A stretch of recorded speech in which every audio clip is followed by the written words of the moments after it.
So friends, నేను ఇప్పుడు మీకు నైట్ వ్యూ చూపిస్తాను ఫ్లేమ్ యూనివర్సిటీది. అటు సైడ్ గ్రౌండ్ అనమాట, అదంతా కూడా సింబయోసిస్ కాలేజ్, అదంతా కూడా ఇన్స్టిట్యూట్, అదంతా అటు ఉంది. అది ఏం గ్రౌండ్ అంటే అక్కడ మీరు టెన్నిస్ ఆడొచ్చు, బ్యాడ్మింటన్ ఆడొచ్చు, అండ్ ఫుట్బాల్ ఆడొచ్చు, హాకీ ఆడొచ్చు. అండ్ ఇటు సైడ్ వెళ్తే అడ్మినిస్ట్రేషన్ బ్లాక్స్ అవన్నీ ఉన్నాయి.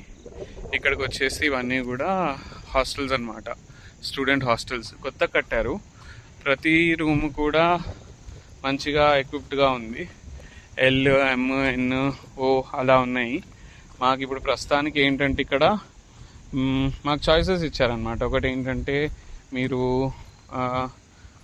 ఎవరితో ఉండాలనుకుంటున్నారు అంటే, ఐ యూ కంఫర్టబుల్ విత్ బాయ్సా, ఐ యూ కంఫర్టబుల్ విత్ గర్ల్సా, బాయ్ గర్ల్స్ అయినా పర్వాలేదా, నాన్ బైనరీ అయినా పర్వాలేదా అనేసి. సో నాన్ బైనరీ అంటే people who are from LGBTQI community అనమాట. సో నేను ఎవరైనా పర్లేదని చెప్పాను యాక్చువల్గా. సో నాకు ఎన్ బ్లాక్ వచ్చిందనమాట. ఎన్ బ్లాక్లో నాది ఫస్ట్ ఫ్లోర్లో, గ్రౌండ్ ఫ్లోర్లో, సారీ ఫస్ట్ ఫ్లోర్ అంటున్నాను, గ్రౌండ్ ఫ్లోర్లో 001 అంటే ఫస్ట్ నంబర్ నాదే, ఫస్ట్ రూమ్. అండ్ ఇక్కడ ఏదో కన్స్ట్రక్షన్ జరుగుతున్నాయి, ఇంకా అటు సైడ్ బిల్డింగ్స్ కడుతున్నారు. ఇదైతే ఫ్లేమ్ యూనివర్సిటీ. స్టూడెంట్స్కే కడుతున్నట్టున్నారు. అవి కూడా ఎంతమంది ఉంటారో లేకపోతే ఏంటో అది మరి ఎవరికి కడుతున్నారు, ఫ్యాకల్టీకా. చాలా పెద్దగానే ఉంది ఫ్రెండ్స్ ఇదంతా కూడా, క్యాంపస్ కూడా. చూడండి, నేను మీకు మార్నింగ్ వ్యూ చూపిద్దాం అనుకుంటే నాకు అసలు ఏమంటారు టైమే దొరికి చావట్లేదు. ఎర్లీ మార్నింగ్సే సెషన్స్ అయిపోతున్నాయి. అసలు ఇంట్లో వాళ్ళతో మాట్లాడడానికి నాకు కొంచెం టైం దొరకడం కష్టమవుతుంది. బికాస్ మార్నింగ్ లేచి సెషన్స్ అటెండ్ అయ్యి టిఫిన్ తిని సెషన్స్ అటెండ్ అయిన తర్వాత వెంటనే కొంచెం బ్రేక్స్, ఆ బ్రేక్ టైంలో మళ్ళీ సోషలైజింగ్కి వెళ్ళిపోతుంది. జనాలతో పరిచయాలు పెంచుకోవడము, వాళ్ళతో మాట్లాడడము, డిస్కషన్స్ పెట్టడము, మధ్యలో ఏదో అలా కాల్స్ అనేవి వస్తున్నాయి. బట్ ఇంకా చాలా టైం ఉంది, ఇంకా 4 వారాల దాకా ఉంది టైము, 4-5 వారాల దాకా. చూద్దాం, కళ్ళు మూసుకొని కళ్ళు తెరిచేలోపు అయిపోతే. వెళ్ళేదానికైతే టికెట్స్ ఇంకా బుక్ చేసుకోలేదు. హిచ్ హైకింగ్ చేద్దాం అనుకుంటున్నా పూణే నుండి, కానీ అది ఎంతవరకు ఎలా పాసిబుల్ అవుతుందో తెలియదు మోస్ట్లీ. సో అది going for the supper. Okay lovely, bye.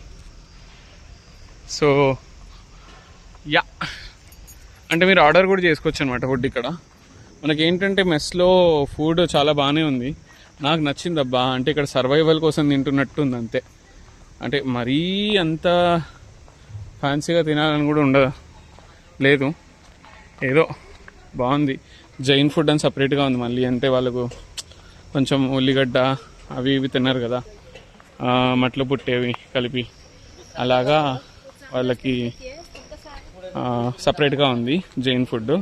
Vegetarian ఇక్కడంతా మెన్యూ కూడా, నాన్ వెజ్ ఏం లేదు. మనం ఏమన్నా ఆర్డర్ చేసుకొని తినాలనుకుంటే గేట్ దగ్గరికి వెళ్ళి తెచ్చుకోవాలి. దానికి 2-3 కిలోమీటర్లు ఉంటుంది. అది ఎన్ బ్లాక్ అనమాట నాది. అండ్ ఇక్కడ ఏదో పెట్టారు, say no to ragging, yes to joyful campus. Yes, what is ragging? An act of resulting in mental, physical, sexual abuse. ఇవన్నీ చూస్తున్నారు కదా మీరు. ర్యాగింగ్ అనేది తప్పు, ఓకే, అది ప్రమాదకరం ఎవరికైనా సరే, అండ్ దండనీయం. ఇది నా ground floor. Yes, hi. So ఇటు వెళ్తే మా వాడిది వస్తుంది రూము. లోపల ఉంటారు వాళ్ళు, ఏ టైంకి వెళ్తారా ఏమో వీళ్ళు. మళ్ళీ డిన్నర్ ఇంకా ఉంది. డిన్నర్ అంటే ఈవినింగే కొంచెం ఏదో తిన్నాను నేను, అందుకని డిన్నర్కి వెళ్ళాలా లేదా అని అర్థం కావట్లేదు నాకు. Hi, sorry.